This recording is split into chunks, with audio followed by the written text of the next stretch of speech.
Hello guys, welcome to the channel English by heart and my name is Tarun Swami और मैं आपके लिए लेकर आया हूं इडियम्स एंड फ्रेजेस को याद करने का मौका। जी हाँ, यहाँ पर हम इडियम्स और फ्रेजेस याद करते हैं बिना लिखे, वो भी उनके पीछे स्टोरीज और उनके पीछे ओरिजिन की इनकी क्या कहानी रही है इंटरेस्टिंग तरीके से, जिससे कि स्टूडेंट्स को याद हो जाए, बाय हार्ट हो जाए। जैसे कि आपको पता है कि मेरे चैनल का नाम ही है इंग्लिश बाय हार्ट, तो मेरी कोशिश रहती है कि कैसे भी करके मैं आपको जो वोकैबुलरी का पार्ट है वो मैं आपको याद करवा सकूं और आपको उनको लिखना नहीं पड़े, क्योंकि अल्टीमेटली हमारे साथ एग्जाम में जाएगा क्या गाइस, हमारी जो ब्रेन्स है, तो सभी चीजें कहाँ हमारे दिमाग में एनग्रेव्ड होनी चाहिए। एनग्रेव्ड होनी चाहिए मतलब वह वहां पर गुथी भी होनी चाहिए, लिखी भी होनी चाहिए, उसको हम कहते हैं एनग्रेव्ड। फाइन। तो अगर आप चाहते हैं कि आप भी अपने दिमाग में ये सब चीजें एनग्रेव कर लें, तो कृपया करके चैनल को अपने दोस्तों के साथ सब्सक्राइब करें। राइट, तो आपके भी दिमाग में एनग्रेव्ड हो जाएंगी। It's a very good word. Engrave का मतलब ही होता है जो चीज कोई किसी के ऊपर गुथी हुई है, लिखी हुई है, उकेरी गई है, उसको हम कहते हैं एनग्रेव्ड। तो आज जो अभी आपकी एक चल रही है सीरीज इडियम्स एंड फ्रेजेस की, जिसके अंदर हम इडियम्स एंड फ्रेजेस को याद करते हैं, तो आज मैं आपके लिए लेकर आया हूं idioms and phrases based on eponyms. अब आप देख सकते हैं इस वर्ड को मैंने हाईलाइट कर रखा है। यह एक बहुत ही अच्छा शब्द है जो कि आपके वन वर्ड सब्स्टिट्यूशन में पूछा जा सकता है कि ऐसी चीजें जो किसी व्यक्ति का जो नाम से है वो निकली है, या किसी व्यक्ति या वस्तु को किसी के नाम पर रखा गया हो, उसको हम कहते हैं eponyms. It is a very good word, right. जैसे कि आपकी इंदिरा गांधी, अगर जो आपका एयरपोर्ट है AGIA, right, Indira Gandhi international airport, right, that is also an eponym. Fine. तो उन्हीं से जो कुछ फ्रेजेस हैं आज वह उनके हम एपोनिम्स देखने वाले हैं।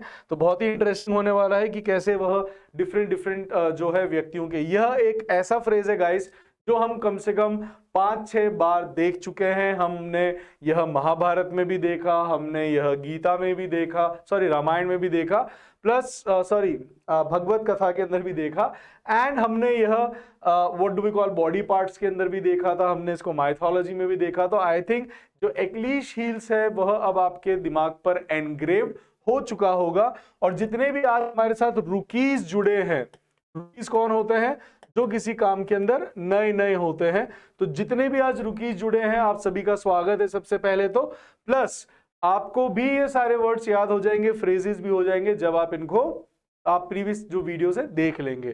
तो इसकी कहानी आपको पता ही है कि ये ग्रेटेस्ट वॉरियर थे, ट्रोजन वॉर के अंदर था, उनकी मदर ने उनको एक होली वाटर जो था उसके अंदर डिप करा था, जिससे कि वह इनविंसिबल बन सके। इनविंसिबल होता है, इसके आपको मुझे सिनोनिम बताने हैं क्योंकि मैं आपको बता चुका हूं और ये हम बहुत बार डिस्कस कर चुके हैं। लेकिन जब उन्होंने पकड़ा तो उसको कहां से पकड़ा था? हील से। तो बाकी सब चीज स्ट्रांग हो गई, राइट, लेकिन जो उनका हील है वह वल्नरेबल हो गया कि वह अब उसको क्षति पहुंचाई जा सकती थी, और इसी से बना है ये फ्रेज। और उनकी जो मृत्यु हुई थी वो भी इसी से हुई थी। His over confidence prove to be his Achilles heels, कि जो उनका ओवर कॉन्फिडेंस है वो उनका वीक पॉइंट साबित हो सकता है। फाइन, चलते हैं अपन नेक्स्ट की तरफ। That is again a very good one, that is doubting Thomas, right. जो डाउटिंग थॉमस है वो कौन है? ऐसा व्यक्ति जो कभी भी किसी चीज पे बिलीव नहीं करता बिना प्रूफ के, है ना, जो चीज हमेशा वो प्रूफ करके देखेगा ही देखेगा, उसको हम कहते हैं जो डाउटिंग थॉमस, राइट। ये कहानी कहां से हुई है कि जो थॉमस था वो एक अपोस्टल था। आपको मुझे बताना what is the meaning of apostle. And doubted the resurrection of Jesus. Resurrection का is a very good word, जिसका मतलब होता है जब कोई व्यक्ति मरकर वापस जिंदा होता है उसको हम कहते हैं रेजरेक्ट गाइस। तो ये एक बहुत अच्छा वर्ड है, यह भी मैं आपको बता चुका हूं। हमने भगवत कथा के अंदर वर्ड आपने जरूर सुना होगा और आपको ये याद भी होगा। तो जब जीसस वापस रेजरेक्ट हुए तब जो थॉमस था उसको डाउट हुआ कि यह कैसे संभव है।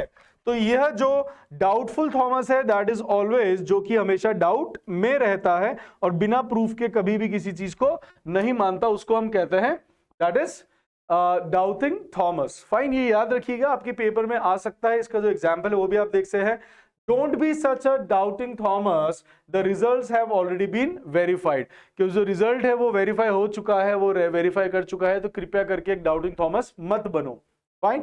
ये कई बार होते हैं, जो आपके फ्रेंड्स होते हैं, बॉयज जो होते हैं खासकर, वो आपका पैसा कि तुम्हारे पास पैसा है कि नहीं है, तो लड़के कई बार अपना वॉलेट निकाल के देखते, देख भाई है ही नहीं, है ना।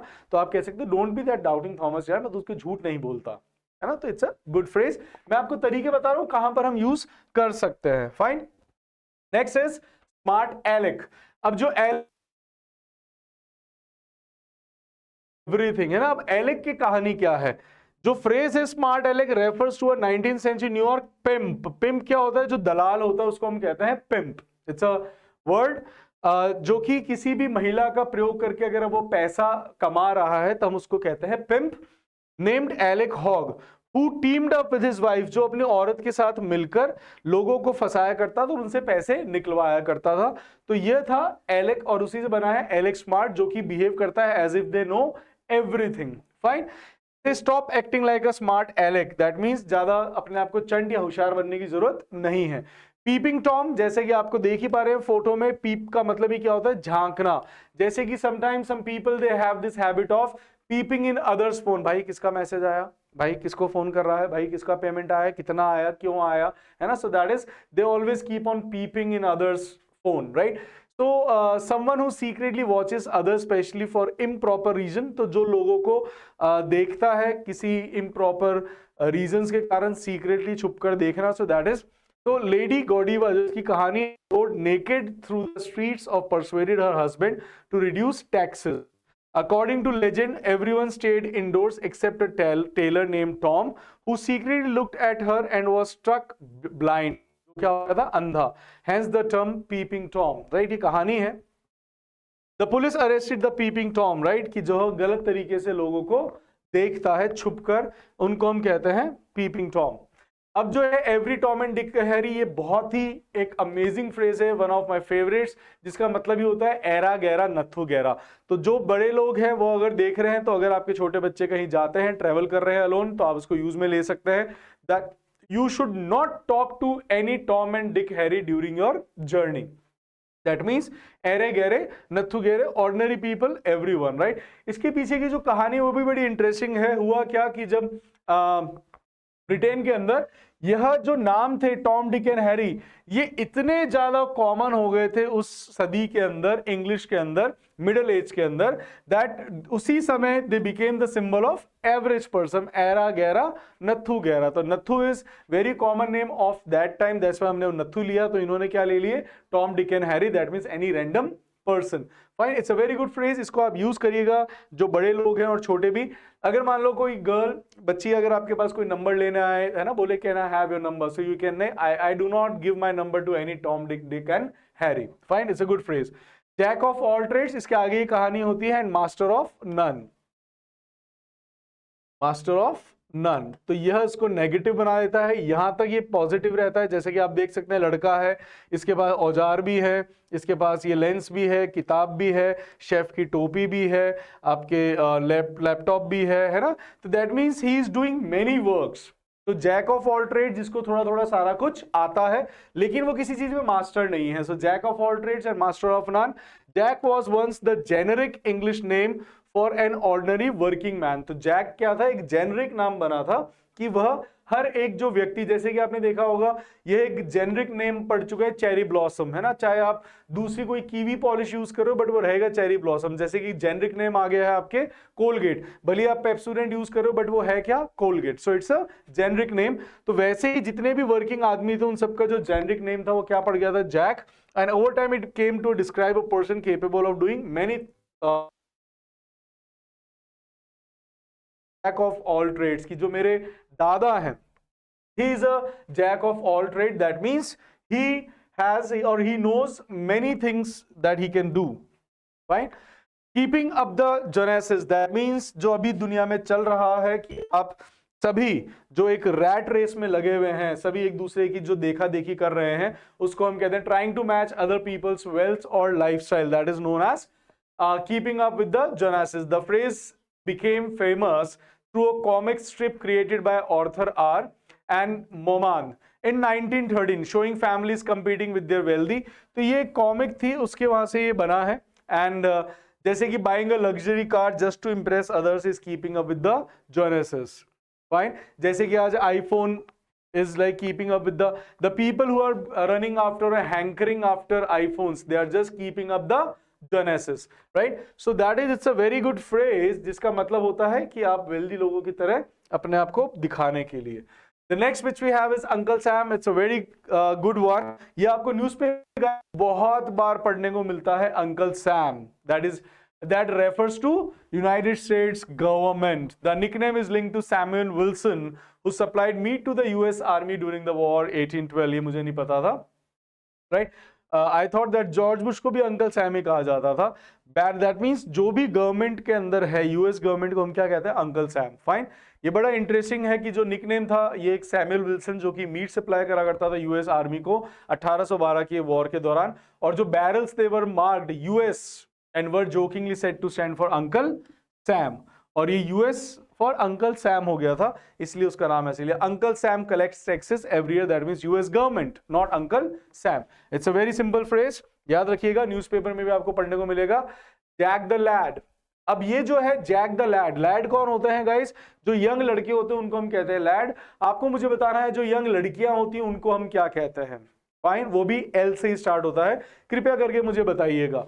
A young man who behaves in overconfident or flashy way. So the expression represented a typical young fellow who liked showing off. I do not know how Jack is to lad, right? Jack the lad. Jack, अच्छा Jack नाम है और ये lad उन्होंने बोला है young लड़के के लिए. So he is bit of a Jack the lad. That means overconfident. All right. Good Samaritan, ये आपको एग्जाम्स में, आपके न्यूज़पेपर्स में बहुत जगह देखने को मिलता है. जो परोपकार करते हैं बिना किसी स्वार्थ के, जैसे कि ये व्यक्ति उसको पानी पिला रहा है, उसकी मदद कर रहा है. A person who help strangers in need, that is good Samaritan. जैसे कि the phrase comes from the biblical parable, ये हम देख चुके हैं इसका meaning, of the God Samaritan, of the good Samaritan, in which a traveller from Samaria, तो समारिया से बना है Samaritan, helps N injured man after their ignore him, right, others ignored him. Fine. A good Samaritan took the injured cyclist to the hospital. So try to be a good Samaritan. Fine. It's a very good phrase. कृपया करके इसको use करें. तो जो altruist होते हैं, परोपकारी होते हैं, उनके लिए मुहावरा होता है good Samaritan, right? Altruist भी होता है जो परोपकारी होता है, उसको हम कहते हैं. Fine. तो परोपकारी और altruist और good Samaritan. The next which we have is Florence Nightingale. आपको मुझे बताना है जीके का प्रश्न, that who is known as the Nightingale of India. Nightingale of India किसको कहा गया है? क्योंकि फ्लोरेंस नाइटिंगेल बहुत ही केयरिंग और डिवोटेड नर्स थी, उसको हम कहते हैं Florence Nightingale. And became a famous during the Crimean War for caring tirelessly for wounded soldiers while carrying a lamp through hospital wards at night. She became the, जैसे कि Sarojini Naidu became the Florence Nightingale of India. Fine. So you have to tell me. Oh, I have already told you. That's the Sarojini Naidu. Okay. Casanova. It is used for anyone जो mascara है, जो दिलफेक आशिक है, जो हर किसी से प्रेम करता है, उसको हम कहते हैं. A man known for having many romantic relationship became famous. ये आपको बहुत बार पढ़ने को मिलेगा. आपको मुझे बताना है synonym of memoirs. जो आपके एक स्मृति चिन्ह होते हैं, जो आपकी याद की निशानी है, जो आपके स्कूल्स भी देते हैं, मोमेंटोज एंड ऑल, उनको हम क्या कहते हैं? कृपया करके मुझे बताइएगा. He is quite a Casanova. It's okay, you can use it on your friends. The last one is a Scrooge. यह एक बहुत अच्छा वर्ड है, न्यूज़पेपर्स में भी आता है, एग्जाम्स में पूछा गया है. यह एक कार्टून कैरेक्टर भी है. अगर किसी ने भी डक टेल्स देखी है गाइज, तो आपने अंकल स्क्रूज जरूर सुने होंगे, लुई मुई डुई के जो अंकल थे. तो मीनिंग अ माइजरली, बहुत ही कंजूस, पार्सिमोनियस जो व्यक्ति होता है, उसको हम कहते हैं he is a Scrooge, right. The name comes from Ebenezer Scrooge, the central character in a Christmas Carol by Charles Dickens का ही वो है, राइट. और जिसको डकटेल्स कहा गया है. Scrooge was initially selfish and obsessed with money before reforming. तो वो बदले उससे पहले ही was obsessed with all these things. So don't be such a Scrooge. Share your snacks. कोई इतने कंजूस मत हो, अपने जो snacks है हमारे साथ शेयर करो. So I hope we must have enjoyed these eponyms. Eponyms क्या होते हैं? ऐसी कोई भी जगह या व्यक्ति जो किसी दूसरे व्यक्ति के नाम पर रखा गया है, they are the eponyms. Let's have a quick reiteration of these. Achilles heels का मतलब क्या हो गया? Hidden weakness. Doubting Thomas मतलब जो doubtful है, जो हमेशा करता है. जो स्केप्टिक है, it's a very good word. Smart aleck knows everything, जिसको ऐसा लगता है. पीपिंग टॉम जो सीक्रेट वॉचर है. जॉनी कम लेटली, ये मैंने बताया नहीं था बट आपको इसके नाम से पता पड़ रहा है इसलिए मैंने इसको नहीं बताया। Every Tom Dick and Harry ordinary person. Jack of all trades multi skilled person, right, very easy. फिर था keeping up the Joneses, that means competing with neighbours और rich people. Uncle Sam is US government. Jack the lad, that means show off young man, जो बहुत ज्यादा दिखा रहे हैं, fine. Then we have is Jack the lad हमने देखा। Tom fooly, that means fool, silly behaviour, fine, ये मैंने बताया नहीं क्योंकि आपको पता है, मतलब फूल इसके नाम में ही है। Good Samaritan is a very good one, helpful stranger, जो लोगों की मदद करता है। फ्लोरेंस नाइटिंगेल, जो कि कंपैशनेट नर्स हो। कैसेनोवा, जो दिलफे आशिक हो। रोमांटिक वुमनाइजर, राइट, उनको हम कहते हैं Casanova. Then we have Scrooge, that is miserly person. Scrooge, good one, ये याद रखिएगा। अब है आपके लिए एक्सरसाइज, राइट, ये आपको करना है, देखना है, and you have to select the right answer and you can write it in the comment box. आप देख सकते हैं, I have given you the 10 questions from them and then you can practice. And अगर आप इनकी practice कर लेते हैं then my work is done and आपको ये वाले फ्रेजेस भी याद हो जाएंगे। And I hope you people must have enjoyed. याद हो रहे होंगे गाइस, मुझे कमेंट करके बताइए कि क्या यह इंपैक्ट डाल रहा है जो मैं आप चाहता हूं कि ये आपके ऊपर एनग्रेव्ड हो जाए। तो क्या ये काम कर रहा है, और अगर काम कर रहा है तो इसको लाइक और फॉलो सब्सक्राइब करना ना भूलें। And kindly share it with your cronies, जो भी ऑल्टर ईगो आपके साथ प्रिपरेशन कर रहे हैं। Don't be a green eyed monster. Green eyed monster आपको पता ही होगा, जस्ट मजाक कर रहा हूं guys. I know you people are not green eyed monster with your at least your allies or your what you call cronies or your pal or your chums। तो इसी के साथ देखते रहिए, एंजॉय करते रहिए, मिलते हैं अपन नेक्स्ट वीडियो के अंदर। Till then take care, bye bye.